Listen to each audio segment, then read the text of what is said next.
कल कथा में एक बात चल रही थी विश्राम में कि श्रीधाम वृंदावन में प्रेम प्रधान है, और जहां प्रेम प्रधान होता है वहां चतुर्विध पुरुषार्थ उल्टे हो जाते हैं। संसार में हर व्यक्ति चतुर्विध पुरुषार्थ के आश्रय में ही रहता है, धर्म, अर्थ, काम और मोक्ष। लेकिन जैसे ही वो प्रेम का आश्रित हो जाता है तो प्रेम का आश्रित व्यक्ति फिर धर्म का ध्यान नहीं रख पाता, अर्थ की इच्छा नहीं होती, कामनाएं भी उसकी विपरीत हो जाती और मोक्ष की कामना भी नहीं रहती। वृंदावन में धर्म, अर्थ, काम, मोक्ष चारों विपरीत हैं। पूरी दुनिया में जो धर्म है वो वृंदावन में नहीं चलता है। पूरे दुनिया में जो धर्म का स्वरूप है वो वृंदावन में नहीं है। जैसे कई उदाहरण हैं लेकिन कुछ दे दूं। पूरी दुनिया में जब सूर्य ग्रहण होता है, भारत में जब सूर्य ग्रहण होता है तो हर घर में नियम पालन किए जाते हैं, हर क्षेत्र में नियम पालन किए जाते हैं। हमारे वृंदावन में निधिवन में ऐसे तो कई जगह पालन किया जाता है जैसे, लेकिन आप निधिवन चले जाओ, तटीय स्थान चले जाओ, हमारे हरिदासियों के जहाँ जहाँ स्थान होंगे वहाँ पर सूर्य ग्रहण पर भंडारा होता है। जबकि ग्रहण में ना खाना चाहिए, ना पीना चाहिए, ना सोना चाहिए, कुछ नहीं करना चाहिए। पर वहां पर ग्रहण वो ग्रहण की तरह से नहीं है। सूर्य ग्रहण को ऐसा मानते हैं कि तप्त कंचन की तरह हमारी किशोरी जी, और आज उन पर श्याम सुंदर आ रहे हैं, ये सूर्य ग्रहण है। और चंद्र ग्रहण को मानते हैं कि आज किशोरी जी ठाकुर जी के ऊपर आ रही हैं, मतलब लीला में हावी हो रही हैं, लीला चल रही है और लीला में आज ठाकुर जी हावी हो रहे हैं तो सूर्य ग्रहण है, किशोरी जी हावी हो रही हैं तो चंद्र ग्रहण है। वहां पर भाव परिवर्तित है। पूरी देश दुनिया में एकादशी पर व्रत किया जाता है, व्रत ना भी किया जाए तो चावल तो नहीं खाते, पर हमारे हरिदासी हरिवंशियों में चकाचक माल पाते हैं एकादशी वाले दिन। क्यों? प्रेम प्रधान। तो पूरी दुनिया में जो धर्म है वो वृंदावन में जाकर के कई बार गौड़ हो जाता है, क्योंकि वहां प्रेम प्रधान है। प्रेम जब आ जाता है तो बाकी सब चीजें विश्राम हो जाती हैं। हरिराम व्यास जी जिन्होंने जुगल किशोर जी को प्रकट किया, ऐसे श्री हरिराम व्यास जी की बेटी का ब्याह था, और अपनी बेटी के ब्याह में जितने ब्राह्मण आए, हरिराम व्यास जी अपनी बेटी के ब्याह से प्रसन्न नहीं थे। क्यों नहीं थे? कोई पिता अपने पुत्री के ब्याह से अप्रसन्न कैसे हो सकता है? लेकिन उनके मन में भाव था कि भाई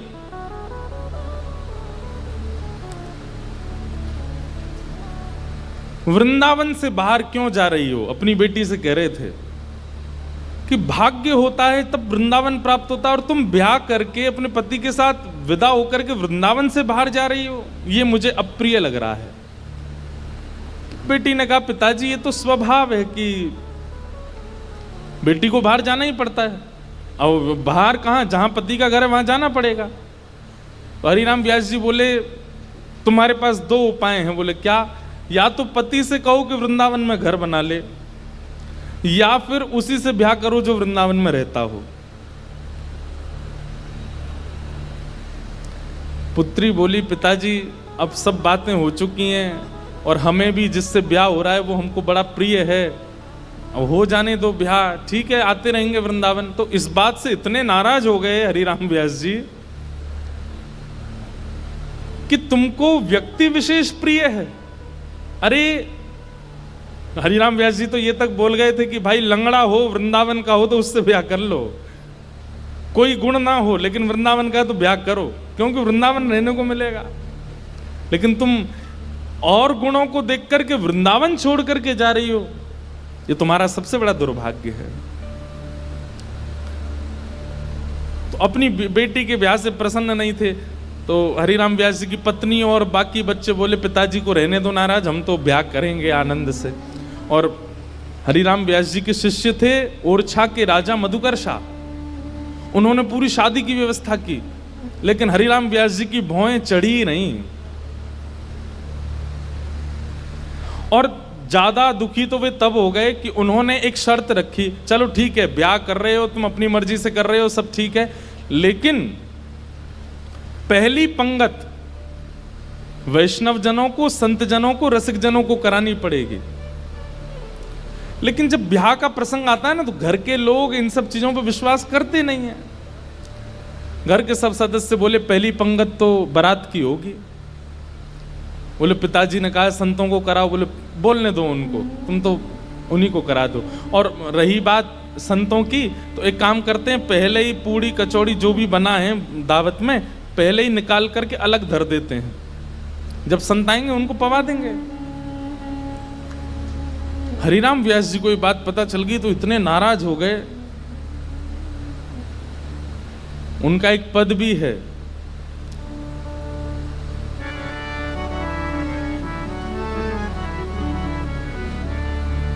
संतन सौ अधिक समधि प्यारे।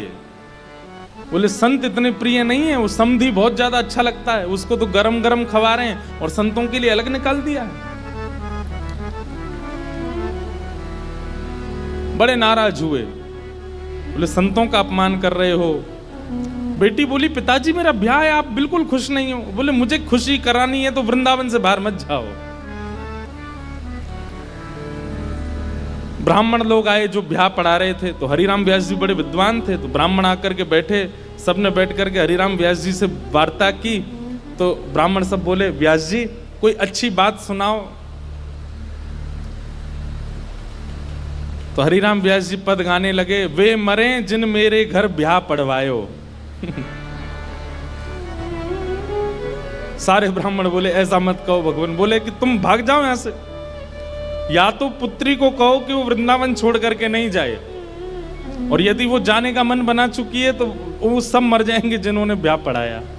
ब्राह्मण तो घबरा गए। फिर अंत में मधुकर शाह जो राजा थे ओरछा के, उन्होंने हरिराम व्यास जी को प्रणाम किया। बोले मैं जिम्मेवारी लेता हूं, आपके दामाद और बेटी बाहर नहीं जाएंगे, मैं यहीं घर बनवा दूंगा, वो यहीं रहेंगे। तब हरिराम व्यास जी प्रसन्न हुए। मतलब हम संसारी लोग हैं, हमारे लिए कई बार रिश्ते नातेदार ज्यादा हो जाते हैं, ठाकुर जी से ज्यादा हो जाते हैं, हमारे लिए कई बार दिखावा ज्यादा हो जाता है, कई बार सब प्रदर्शन में हम लोग ज्यादा चले जाते हैं, हमारे लिए भक्ति भाव कहीं पीछे छूट जाता है। पर वृंदावन को भजने वाले के लिए ठाकुर जी प्रधान है और कुछ प्रधान नहीं है। इसलिए वहां धर्म प्रधान नहीं है, प्रेम प्रधान है। एक भगवान के परम भक्त थे, नारायण दास उनका नाम था, बहुत ध्यान से सुनना। नारायण दास जी को भी वृंदावन से बहुत प्रेम था,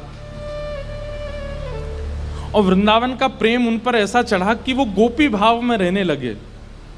और कैसा गोपी भाव?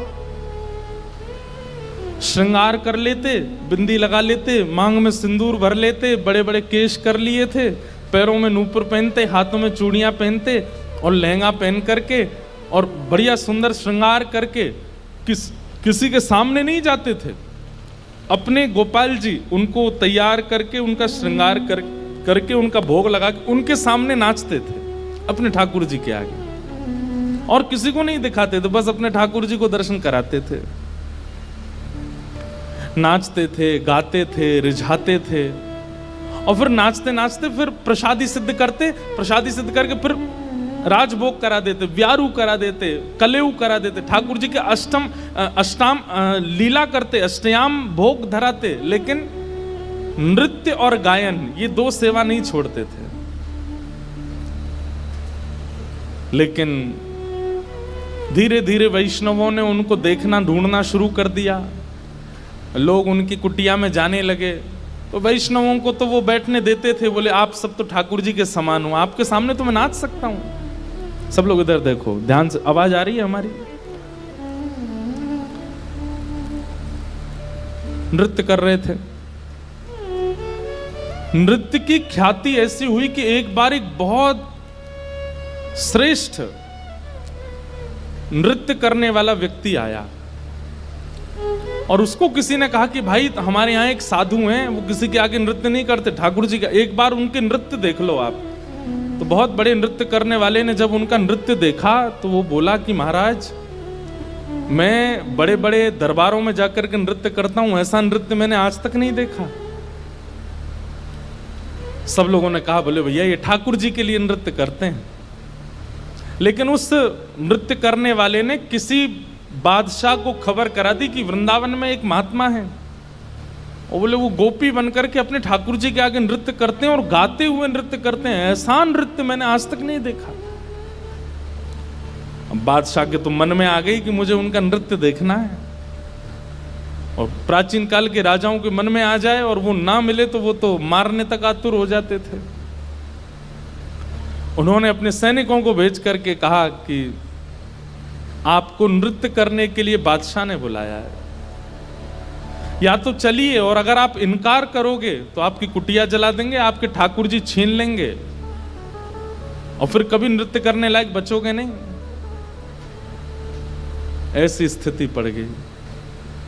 रोने लगे अपने ठाकुर जी के आगे, बोले नाथ मेरा नृत्य किसी और को रिझाने के लिए नहीं है, ये मैं कैसी स्थिति में आपने डाल दिया हूं। अगर जाता हूं तो मेरा नृत्य, मैं नृत्य को प्रसाद के रूप में प्रस्तुत करता हूं, वो झूठा हो जाएगा। कोई और अगर उसका आस्वादन करेगा तो वो फिर उच्छिष्ट हो जाएगा, और उच्छिष्ट वस्तु आपको कैसे पधराऊंगा दोबारा। और यदि नहीं जाता हूं तो कुटिया जला देंगे, आपको छीन लेंगे, राजा है ताकतवर है, उसके आगे मेरी चलेगी नहीं। रात भर रोते रहे अपने ठाकुर जी के आगे। इतने में ठाकुर जी स्वप्न में प्रकट हो गए, और स्वप्न में प्रकट होकर के ठाकुर जी बोले तुमको वहां नृत्य करने में दिक्कत क्या है। बोले मैं आपके सामने नृत्य करता हूं बस। तो बोले हमको ले चलो, हमें वहां बैठा देना, हमें देखते देखते नाच लेना, राजा को भूल जाना। तब वो कहते हैं, बोले कि महाराज वो स्थान आपके लायक नहीं है, वो राजा है, वो मांस भी खाता है, मदिरा भी पीता है, ना जाने कैसे कैसे उसके आचरण हैं, उसका स्थान कैसा है, वहां पर नृत्यांगनाएं आती हैं, ना जाने कैसे कैसे वहां पर व्यवहार होते हैं, वहां मैं अपने ठाकुर जी को लेके नहीं जाऊंगा। ये वैष्णव का स्वरूप होता है, वो अपने ठाकुर जी के आगे प्रदर्शन को आगे नहीं करता, वो अपने ठाकुर जी की सेवा के आगे एक बार को बड़े से बड़े उत्सवों का त्याग कर देगा, बड़े से बड़े उपाधियों का त्याग कर देगा, लेकिन अपने ठाकुर जी को ऐसे ही कहीं बेक नहीं देता है। बोले ये तो नहीं चलेगा, आपको लेके तो नहीं जाऊंगा मैं। तब भगवान बोले तो फिर नहीं जाओगे तो ये लोग तुम्हारे कुटिया उजाड़ देंगे। तो फिर वो बोला आप इतना भी नहीं कर सकते, तो फिर काय बात के भगवान, आज तक मैंने आपसे कुछ नहीं मांगा, लेकिन इसका समाधान बताओ मैं कैसे करूं। तब भगवान बोले देखो तुमने अपनी गली में तुलसी की माला पहनी है, और ये तुलसी मेरा ही स्वरूप है, तो तुम मुझे तो नहीं ले जाओगे, लेकिन ये तुलसी माला तो पहन के जाओगे।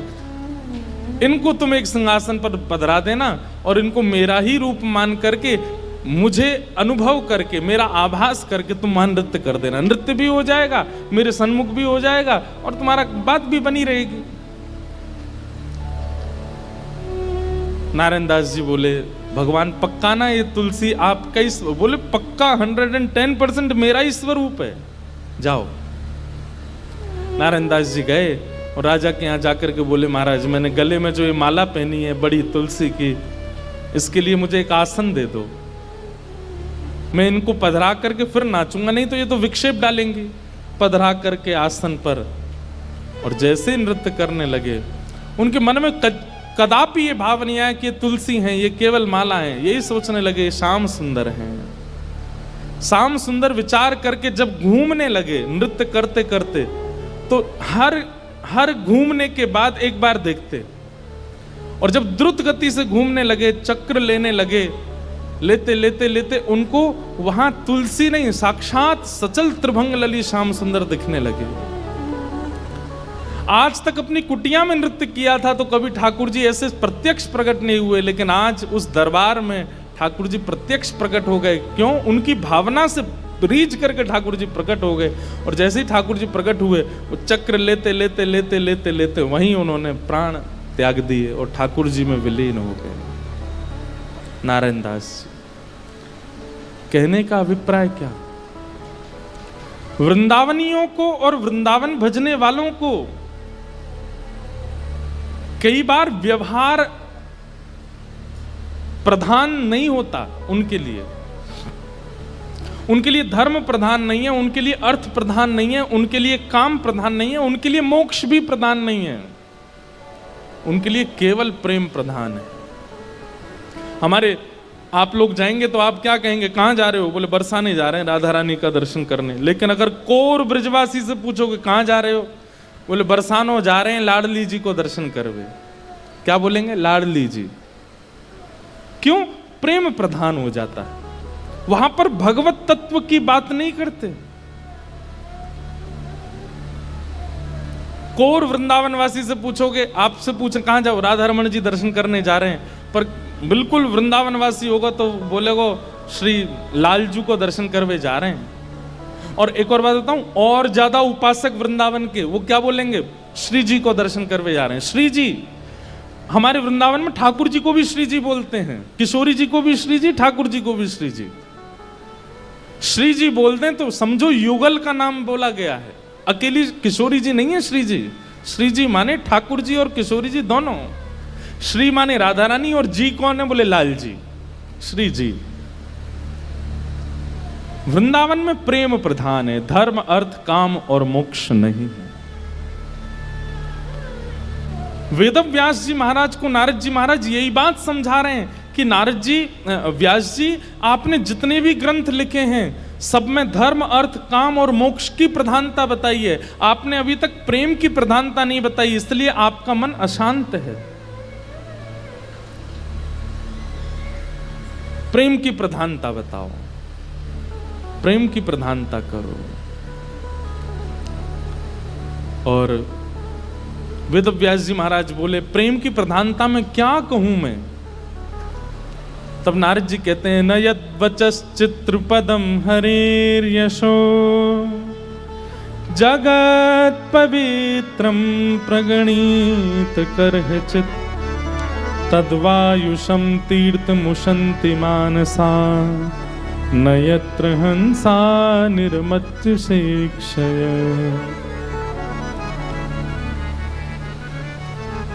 आपने जितने भी ग्रंथ लिखे हैं उसमें ठाकुर जी के यश का वर्णन किया है। आपने ठाकुर जी के प्रभाव का वर्णन किया है, स्वभाव का नहीं। किसी कन्या के विवाह के लिए उसके परिवार वाले लड़का देखने गए और लड़का देख करके जब परिवार वाले आते हैं तो कन्या क्या पूछती है, कैसा लगा? तो परिवार वाले क्या बोले? बहुत अच्छा घर है, गाड़ी बहुत अच्छी है उनके पास, वो जॉब करता है, 1 लाख रुपए महीने कमाता है, हाइट भी उसकी अच्छी है, 6 फीट का है, कपड़े भी बहुत अच्छे पहनता है, थोड़ा सांवला है लेकिन वैसे सब कुछ अच्छा है, माँ बहुत अच्छी है, पिताजी। अरे मुझे ये बाह्य बातें क्यों बता रही हो? उसके बारे में बताओ ना, उसका आंतरिक गुण बताओ। बाह्य प्रभाव से प्रभावशाली व्यक्ति ही रीझते हैं, लेकिन प्रेमी व्यक्ति तो स्वभाव से रीझता, उसको प्रभाव की प्रधानता नहीं चाहिए होती है। प्रेम तो स्वभाव से होता है, प्रभाव से नहीं। प्रभाव से आसक्ति होती है और स्वभाव से प्रेम होता है। समझ रहे हैं हमारी बात को? अगर आपको किसी से प्रेम है और कहीं ना कहीं उसका प्रभाव आपको आकर्षित कर रहा है तो उसको प्रेम नहीं, उसको आकर्षण कहते हैं। प्रेम तो स्वभाव से होता है। और एक और बात कहें, जहां प्रेम होता है ना, वहां स्वभाव कैसा भी हो वो प्रिय लगता है, अच्छा लगता है। अब भाई दुनिया की माताओं के बालक होते हैं, किसी के सुंदर होते हैं, किसी के मोटे होते हैं, किसी के पतले होते हैं, किसी के छोटे से होते हैं, किसी, लेकिन माँ को अपना बालक जैसा भी अच्छा लगता है, चाहे वो काला है, चाहे वो गोरा है, मोटा है, छोटा है, पतला है, सूखा है, बीमार है, ठीक है, लेकिन माँ को वो प्रिय ही लगता है, क्योंकि उसका प्रभाव, उसका बाह्य रूप माँ को आकर्षित नहीं करता। माँ का हृदय जुड़ा होता है बालक से।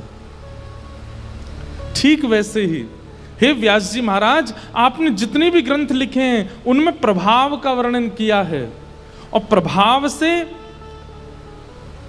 आसक्त करने वाले लोग तो रीझ जाएंगे, लेकिन प्रेमी लोग नहीं रीझ पाएंगे।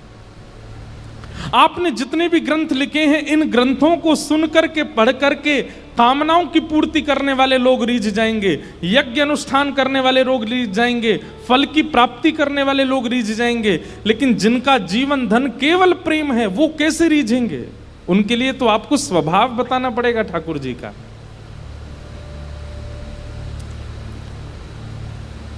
हमारे ब्रज में कहें, लाला तू भगवान है। ठाकुर जी बोले, काय को मधुमंगल तू ये काय को पूछ रहा? बोले ना ना, हमने ऐसी सुनी है कि जब गर्गाचार्य जी आए ना तो वो कह के गए कि यशोदा मैया तुम्हारो लाला नारायण समान गुण ही है, और तेरी हरकतन ते हुए ऐसा लगे कि तू कहीं भगवान तो ना है। तो ठाकुर जी धीमे से बोल जाते हैं, बोले मधुमंगल एक बात बताऊं? बोले कहा, मैं जय जय ही हूं, मैं भगवान ही हूं। तू सांची भगवान है? बोले हाँ। लाला मैं सबन ने बता दूं कि तू भगवान है? ठाकुर जी बोले हाँ बताया। मधुमंगल गए और सबरे सखान में हल्ला मचाया। बोले तुम्हें एक बात बताऊं? बोले कहा, हमारो जो लाला है ना, बोले हाँ जो भगवान है। ये बात सुन के आधे तो हंसने लगे और आधे छड़ी लेकर के बोले दिखाइयो ने कहां तेरो भगवान। ठाकुर जी निकल के आए कुंज से, आज बड़ी अदा से निकल के आए। ए मधुमंगल श्रीदाम प्रणाम करो, हम भगवान हैं। नहीं मानते, नहीं स्वीकार करते। एक दिन ऐसी लीला भागवत में आती है कि एक बार जागरण हुआ, ब्रज में जागरण कराया नंद बाबा ने। रात भर जागरण का मतलब केवल माता की चौकी नहीं होता, जागरण का मतलब केवल वो नहीं होता। जागरण का मतलब है पूरी रात जग करके अपने इष्ट का स्मरण करना, वो जागरण है।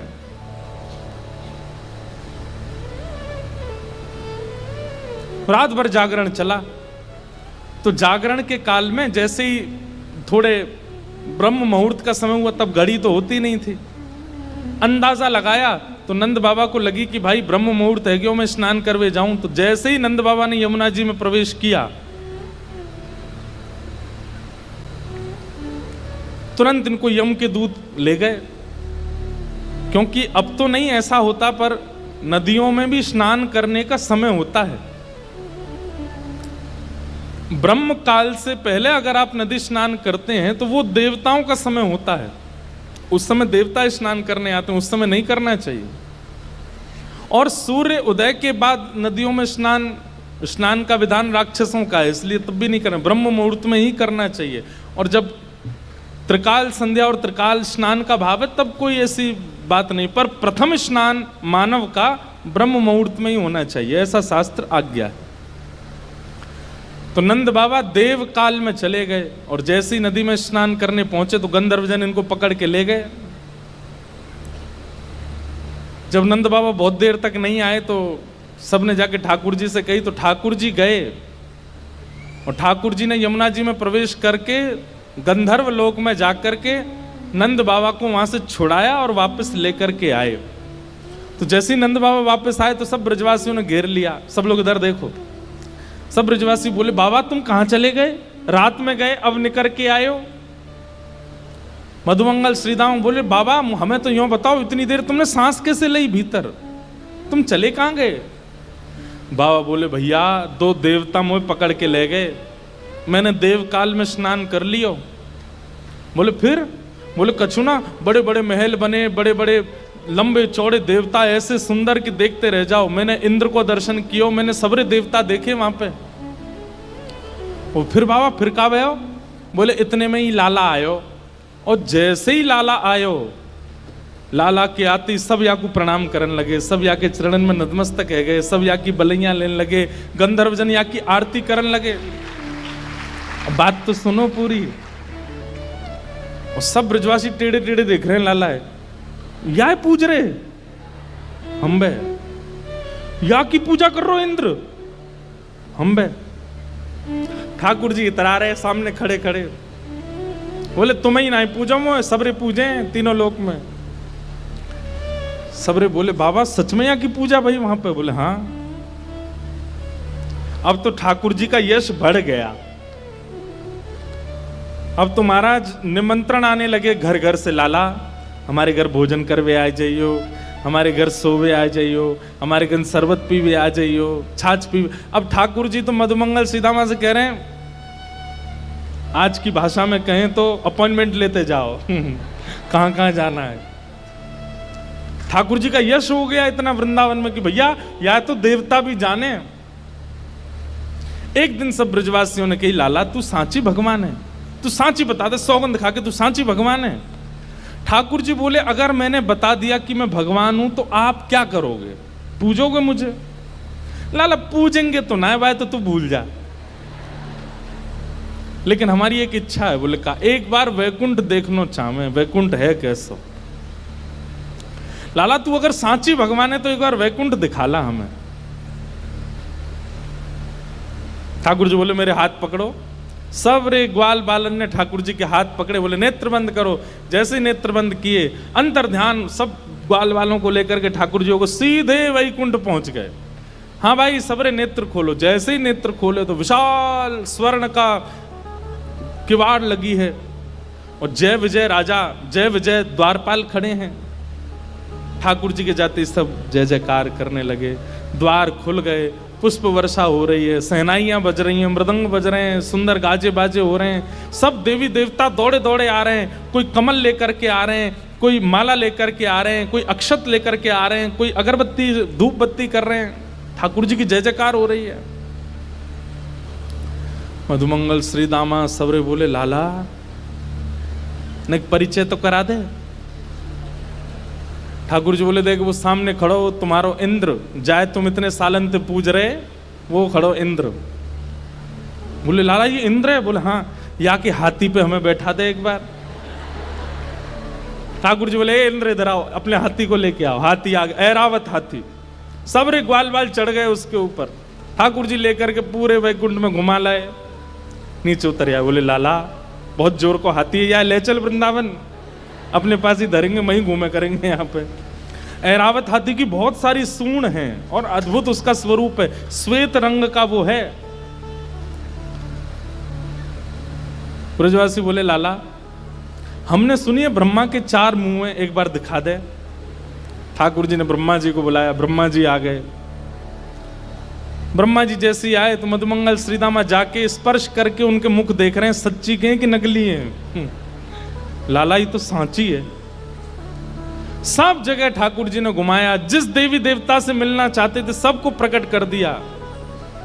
सुंदर प्रसाद पाया, सुंदर सब जगह घूमे ठाकुर जी को लेके, नदियों में, तालाबों में, पशु पक्षी सब देखा। वैकुंठ का एक एक कोना ठाकुर जी के साथ देखा। सब जगह घूम करके ब्रजवासी थक गए। थक करके बोले लाला अब चल वृंदावन चल, अब ले चल हमें। ठाकुर जी बोले भैया सुनो, तुम सबके लिए कक्ष खुलवा दिए हैं और वैकुंठ का नियम है, मैं बताना भूल गया था कि यहां एक बार आने के बाद फिर यहां से जाता नहीं है कोई भी। अब तुम सब यहीं वैकुंठ में रहो, क्या बुराई है? ये उर्वशी गंधर्व सब लोग तुम्हारी सेवा में रहेंगे, देवी देवता। अरे तू जब कहेगा इंद्र आ जाएगा, ब्रह्मा आ जाएगा, सब तुम्हारी सेवा में रहेंगे, यहीं बैठे रहो। अब ये सुनते ही ब्रजवासी तो रोने लगे, ठाकुर जी के चरणन में गिर गए। बोले लाला तू हमारे प्राण मांग ले, तू जो कहेगो हम तो दे देंगे। तू कहेगो आज के बाद हम तो जय जय मान के रोज तेरी आरती पूजा करे करेंगे, लेकिन हमें वापस वृंदावन ले चल, हम वैकुंठ में ना रह सके। हमें तो वृंदावन ही प्रिय है लाला। ठाकुर जी के नेत्र सजल हो गए। सब देवी देवताओं को दिखाते हुए ठाकुर जी बोले तुम लोगों को आश्चर्य होता है कि भगवान इन ब्रजवासियों से इतना प्रेम क्यों करते हैं। देखो दीयमान न ग्रहणंती, ये भक्ति की वो स्थिति है कि मैं वैकुंठ देने को बैठा हूं लेकिन इनको नहीं चाहिए। क्यों? वृंदावन प्रिय है, यमुना जी प्रिय हैं, गोवर्धन प्रिय है। अरे ठाकुर जी ज्यादा दूर नहीं, मथुरा गए थे, 6 किलोमीटर है वृंदावन से, एक भी ब्रजवासी नहीं गया, जबकि प्राण बसते हैं श्री कृष्ण में। अपने प्राण श्री कृष्ण को जाने देंगे, लेकिन स्वयं वृंदावन छोड़ करके नहीं जा सकते। इतना प्रेम वृंदावन से ब्रजवासी करते हैं। तभी तो गोपियां गोपी गीत में सबसे पहला शब्द ही यही कहती हैं, जयति तेधिकम जन्मना ब्रजः श्रयतं विहा सस्वगतिः। हमारी एक बात बहुत ध्यान से सुनिएगा, प्रेमी भक्त के 3 प्रेम हैं। जब वो 3 प्रेमों में निपुण हो जाता है ना, जब चौथा प्रेम ठाकुर जी उसको देते हैं। सबसे पहला नाम के प्रति प्रेम। ठाकुर जी का नाम यदि सुन ले तो सुध बुध खो जाए अपने। नाम का मतलब ये नहीं होता कि कहीं कीर्तन चल रहा हो, कथा भी तो नाम है।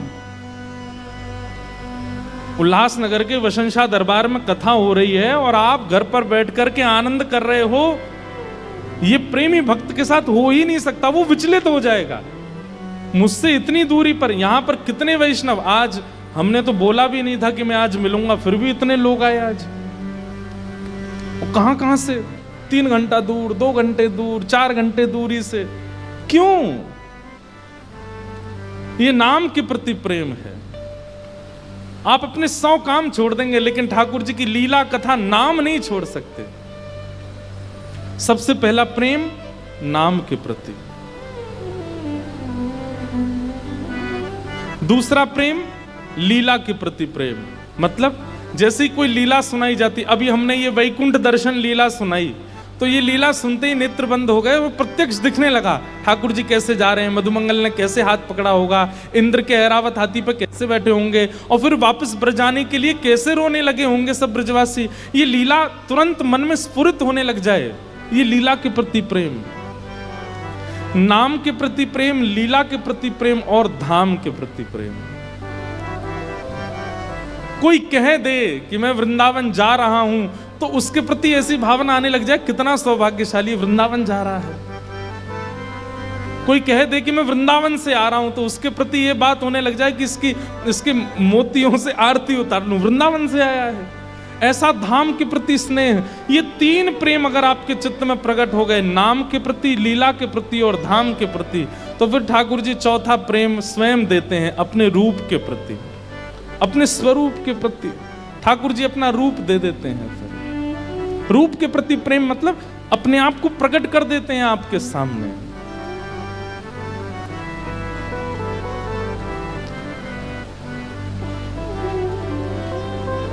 इसलिए भैया वृंदावन में सब उल्टा है। वृंदावन में धर्म, अर्थ, काम और मोक्ष सब किनारे, केवल एक शब्द चलता है, प्रेम।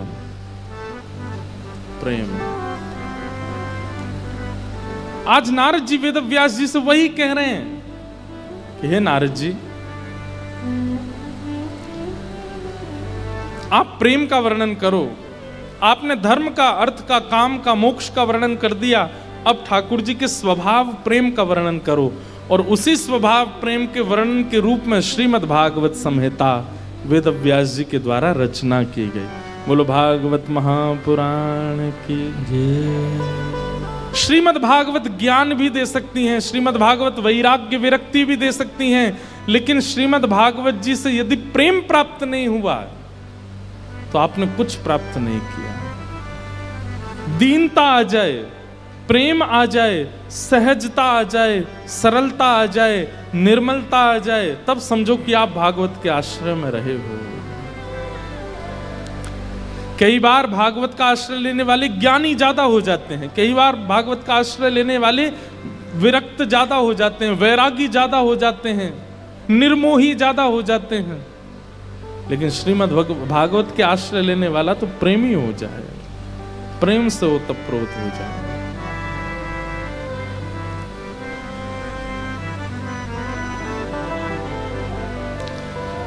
वेद व्यास जी महाराज ने भागवत की रचना की और श्रीमद् भागवत की रचना के बाद मन में विचार किया कि अब ये भागवत की कथा घर घर जन जन तक कैसे पहुंचाऊं।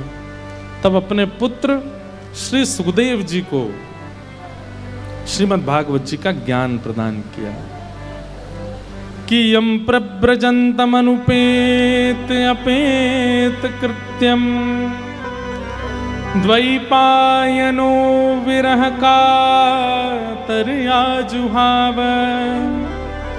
पुत्रेति तन्मयतया तर्वोऽभिनेदु तम सर्वभूत हृदयं मुनिमानतोऽस्मि।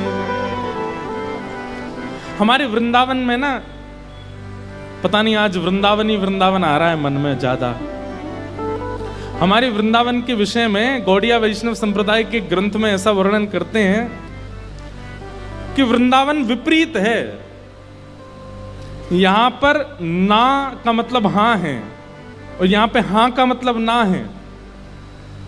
और उस विषय में कहते हुए कहते हैं कि ठाकुर जी ने गोपियों को वंशी नाद करके रास में बुलाया और जब गोपियां आ गईं, सब कुछ छोड़ छाड़ के आ गईं, तो ठाकुर जी क्या कहते हैं? स्वागतम वो महाभाग प्रियम किम करवाणिव ब्रजस्यानामयम कश्चित ब्रूतागमन कारणम। स्वयं वंशी नाद करके ठाकुर जी गोपियों को बुलाते हैं और एक दिन चीर हरण करके ठाकुर जी निमंत्रण देते हैं कि मैं रास पूर्णिमा पर यानी कि शरद पूर्णिमा पे आपसे मिलूंगा, आमंत्रण देते हैं। और जब गोपियां सब छोड़ छाड़ करके भग आती हैं और फिर क्या कह रहे हैं? ब्रूतागमन कारणम, अपने आने का कारण बताओ। गोपियां कहती हैं हमें तुम्हारी बातें समझ नहीं आती श्री कृष्ण। तुम हाँ बोलते हो तो उसका मतलब ना होता है और ना बोलते हो तो उसका मतलब हाँ होता है। मतलब हमको बुलाया और आज जब हम आ गए तो कह रहे हो कि अपने आने का कारण बताओ। ओहो, इतनी रात को परपुरुष से मिलना नहीं चाहिए, जाओ जाओ अपने अपने घर को चली जाओ। गोपियां कहती हैं तब तुमने बुलाया, अब हम आ गई, अब तुम मना कर रहे हो। अब तुम मना कर रहे हो तो इसको हम हाँ माने कि ना माने? वृंदावन भैया समझ में आने वाली वस्तु नहीं है। ठाकुर जी बोले कोई गुरु बुलावे, कोई व्यक्ति बुलावे, कोई पुरुष बुलावे, कोई महापुरुष बुलावे तो जाना चाहिए। वंशी की बात में आ गई तुम, इस वंशी के स्वर को तुमने बुलावा समझ लिया। लेकिन हमारी ब्रज की गोपियां भी बड़ी चतुर हो गई हैं। गोपियां कहती हैं ठाकुर जी हमारी बात सुनो। बोले क्या? पूरा विश्व ब्रह्मा की आज्ञा मानता है। ब्रह्मा के कितने मुख हैं? 4। और हम तो उसके मुख, उसकी बात मान करके आई हैं जिसमें 7 मुख हैं, जिसके 7 मुख हैं। अरे ये वंशी तो ब्रह्मा से भी श्रेष्ठ है, इसके 7 मुंह हैं, इसकी बात हम क्यों ना माने? हम तो इसकी बात मान करके आएंगे। 6 स्वर के छिद्र हैं और 1 फूंक का छिद्र है। कितने छिद्र हो गए? 7, मतलब 7 मुख हैं। गोपियां कहती हैं दुनिया ब्रह्मा की बात मानती है क्योंकि उसके 4 मुंह हैं, हम तो उसकी बात मान के आए जिसके 7 मुंह हैं। हमने क्या गलत किया? ठाकुर जी को शांत कर देती हैं गोपियां। वृंदावन को समझना सामान्य बात नहीं है। वृंदावन में ना का मतलब हाँ है, हाँ का मतलब ना है। वृंदावन में अच्छा का मतलब बुरा है, बुरा का मतलब अच्छा है। अरे गोपियां परब्रह्म परमात्मा को क्या कहती हैं? कितव। कितव का मतलब क्या होता है? कपटी। किसी की सामर्थ्य ठाकुर जी को कपटी बोल जाए। देवताओं ने जाकर के ठाकुर जी से कहा हम आपकी इतनी आराधना करते हैं, इतनी सेवा करते हैं, सुंदर वेद मंत्रों से उच्चारण करते हैं, आप तब भी प्रसन्न नहीं होते। और ये गोपियां गोपी गीत में आपको कितव कहती हैं और आप प्रकट हो जाते हो। ठाकुर जी कहते हैं ये ब्रजमंडल है, यहाँ पे गाली ही स्तुति है। यहाँ पे गाली ही स्तुति और स्तुति गाली है। अगर कोई ब्रजवासी आपकी बहुत प्रशंसा कर रहा है तो ये समझ जाओ गाली दे रहा है आपको। और अगर कोई ब्रजवासी आपसे नाराज हो जाए तो ये समझ जाइए ओहो बहुत प्रेम है इस काम से। 2-4 बात भली बुरी सुना दी, समझ जाओ उसका प्रेम है हमसे। आहा, ये वृंदावन है।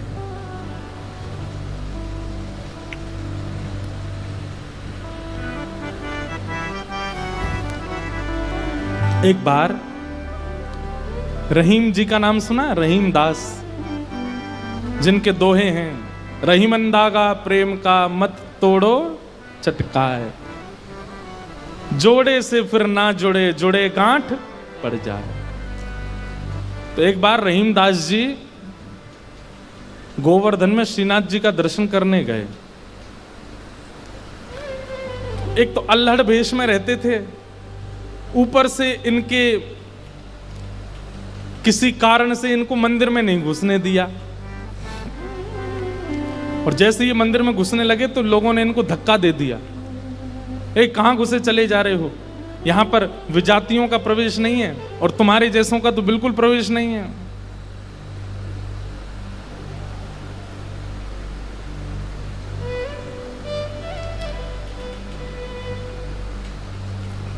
रहीम जी को इतना क्रोध आया, ठाकुर जी को ही सुनाने लगे बाहर बैठ करके।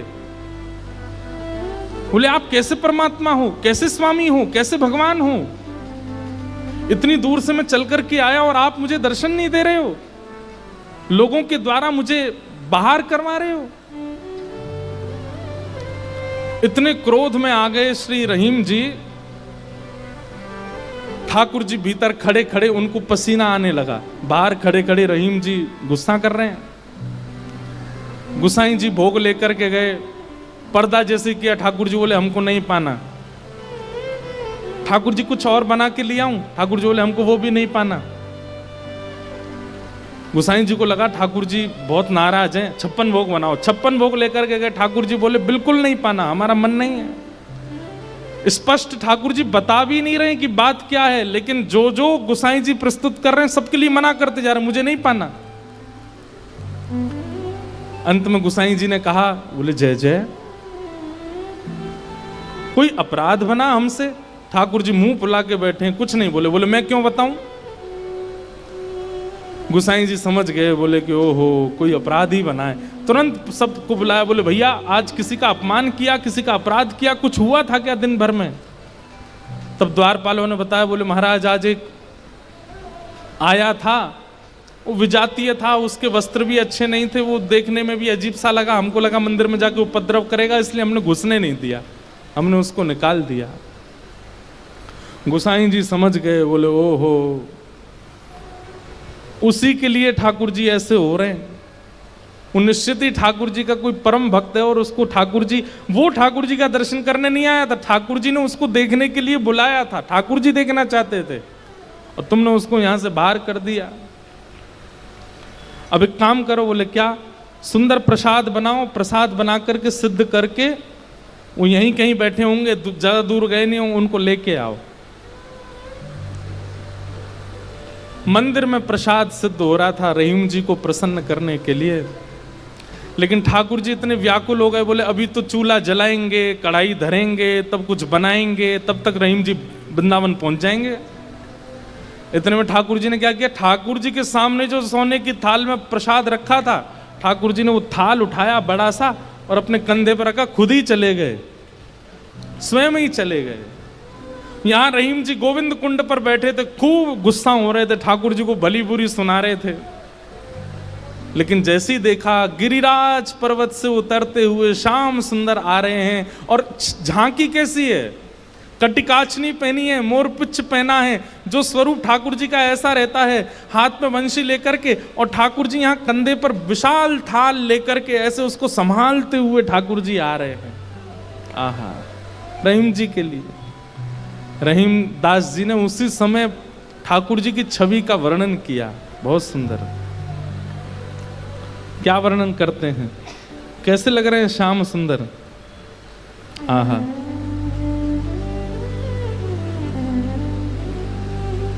काछे काछिनी कलित मुरली कर, पीत पिछोरी साल की, बंक तिलक के सर को कीन्हो, दुति मानो विदुबाल की, ओ छवि आवन मोहन लाल की, छवि आवन मोहन लाल की, छवि आवन मोहन लाल की छवि आवन मोहन लाल आहा। हाँ काछे काछ निकलित मुरली कर पीत पिछोरी साल की बंक तिलक के सर को कीन्हो दुति मानो विदुबाल की हो छवि आवन मोहन। अरे मोय कोई वेद ध्वनि ब्रज में सुनावे तो मेरे कान इतने रीझे ना आए, लेकिन कोई प्रेम आसक्त है करके मुंह को घोरी घोरी गारी सुनावे सो मैं तो वह के सामने प्रकट है जाऊं। वाह। हो छवि आवन मोहन लाल की छवि आवन मोहन आहा। लाल। और थाल सामने रख करके ठाकुर जी वहां से अंतर ध्यान हो गए, लेकिन रहीमदास जी की स्थिति ऐसी वो तो उसी छवि में छके हुए बैठे हैं, थाल सामने रखा है। इतने में गुसाई जी अपने असंख्य सेवकों के साथ खूब सारा प्रसाद बना करके लाए। रहीम जी के पास जैसे ही पहुंचे तो देखें यहाँ तो पहले से ही थाल रखी, और ये वो थाल है जो श्री जी बाबा की है, श्रीनाथ जी की है। नेत्र बंद हैं और एक कोई सामग्री लेकर के प्रेम से रहीम जी पा रहे हैं। गुसाई जी बोले रहीम जी ये थाल आपके पास आई कैसे? आहा। बिसरत नाही सखी मोमन सो चितवन बैन विशाल की। बैन मतलब बैन कहीं कहीं ये अधर का जो अंतिम छोड़ होता है इसको बैन कहते हैं। ठाकुर जी के ये कैसे बोले इतने मधुर हैं कि जब ये ठाकुर जी मुस्काते हैं ना तो वो जो अंतिम छोड़ है वो इतना प्रिय लगता है ठाकुर जी के मुखमंडल का कि वो मेरे नेत्रों से जा नहीं रहा है। विसरत नाही सखी मोमन सो चितवन बैन विशाल की। नीकी हसन अधर सधरन छवि छवि सुमन गुलाब की। हो छवि आवन मोहन लाल की। छवि आवन मोहन लाल की। और जल सो डार दियो पुत्रिन पे डोलन मुक्ता माल की। जल सो डार दियो पुत्रिन पे डोलन मुक्ता माल। आप मोल बिन मोलन डोले बोलन मदन गोपाल की। आप मोल बिन मोलन डोलन बोलन मदन गोपाल की। हे छवि आवन मोहन लाल की। छवि आवन मोहन लाल की। आहा। आप मोल बिन मोलन डोलन बोलन मदन गोपाल की। इतने मूल्यवान श्री ठाकुर जी यहाँ पर बिनमोल की तरह डोल रहे थे, बोल रहे थे, चल रहे थे, बैठे थे। गुसाई जी को बता रहे हैं रहीम जी इतने मूल्यवान ठाकुर जी यहाँ पर बोल रहे थे, डोल रहे। देखो वो चरण चिन्ह दिख रहे हैं, यहाँ देखो, यहाँ से चंदन की सुगंधी आ रही, यहाँ बैठ गए थे आके और ऐसे मधुर स्वर बोल रहे थे कि अब मैं किसी और को सुनना नहीं चाहता उनके आगे। अरे यह स्वरूप निरखे सोई जाने। अरे जिसने वो स्वरूप देखा होगा, यह स्वरूप निरखे सोई जाने। यही रहीम के हाल की। यह स्वरूप निरखे सोई जाने। यही रहीम के हाल की। हो छवि आवन मोहन लाल की। छवि आवन मोहन लाल की। वहां रहीम जी के नेत्र सजल हैं और यहाँ गुसाई जी के सुनते सुनते नेत्र सजल हो गए। वाह ठाकुर जी आपकी लीला। यहाँ हम इतनी सामग्री सिद्ध कर रहे थे रसोई में, लेकिन आपसे इतनी प्रतीक्षा भी नहीं हुई। आप अपनी थाल लेकर के आ गए और ऐसी लीला करके गए रहीमदास जी के पास आकर के। ऐसे हमारे ठाकुर जी। वृंदावन धर्म अर्थ काम और मोक्ष सबसे परे है। वृंदावन के लिए तो केवल प्रेम जागृत हो जाए चित्त में, अत्यंत प्रेमी हो जाओ आप, और वो प्रेम ऐसा छकेगा। आप प्रेमी हो गए, इसका प्रमाण क्या है? अरे श्याम वर्ण की कोई वस्तु कहीं दिख जाएगी, ऐसा लगने लगेगा ये कितने सौभाग्यशाली कि इनका श्याम वर्ण है, कृष्ण ने अपना वर्ण दे दिया है। किसी में दोष नहीं दिखेगा, सब में गुण दिखने लग जाएगा। मौन रहने का मन करने लगेगा। जब जब कृष्ण नाम ध्वनि होगी, ताल कैसी, स्वर कैसा, राग कैसा, उस पर ध्यान नहीं जाएगा, बस नृत्य करने का मन करेगा। वाणी गदगद हो जाएगी, सुनते सुनते कथा नेत्र सजल हो जाएंगे। प्रेम के बड़े लक्षण हैं, वो सब लक्षण धीरे धीरे प्रकट होने लग जाएंगे। बस वो प्रकट होने लग जाएं, फिर उसके बाद कहीं और मत रहिए, फिर तो वृंदावन आ जाइए, क्योंकि और कहीं रहेंगे तो पागल घोषित कर दिए जाओगे। केवल वृंदावन स्वीकार करेगा। फिर हो छवि आम